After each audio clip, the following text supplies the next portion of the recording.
Dada is saluting the darling children of Mother Existence who are here. Science is not the ultimate truth. Science is growing. Science is finding new things. And science is evolving from stage to stage. So in science there is no supramental knowledge. So the whole science is a product of human mind. Because we are trying to analyze the truth from our mind. Human mind is limited.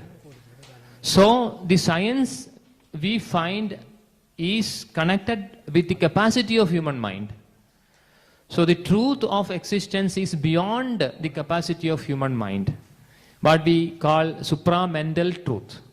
So by human mind we can never find the truth of supramental. For that, human mind has to be transcended and to attain into a state of supramental consciousness. Then only this truth can be known, even can be said. So that is why when we call about the rishis, or we refer them as supramental beings. So what we can know from the supramental state cannot be known from the mental state. An animal cannot know what a human being can know. A tree cannot know what an animal can know, because their level of consciousness is different.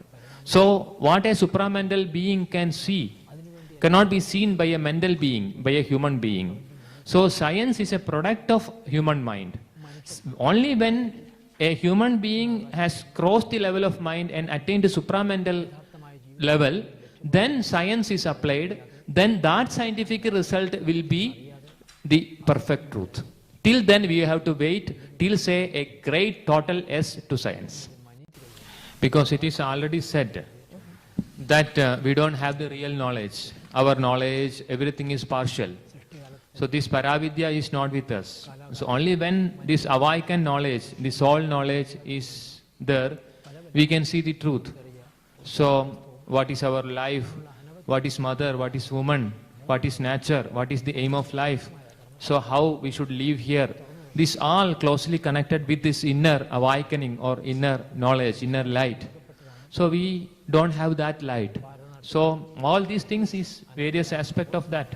So it is true that when our mind has gone to that extent of silence, our energy withdrawn from the senses and from the surface movements, so it enters into the silent pool. Then, of course, the energy, the cosmic energy, will give the knowledge of a higher, different plane. So that we call it intuition, or can be direct perception, hearing, seeing, listening, or in various forms. So, an higher truth is manifested at the human level, mental plane. So that will be the truth, can be direction. So it carries the energy of truth.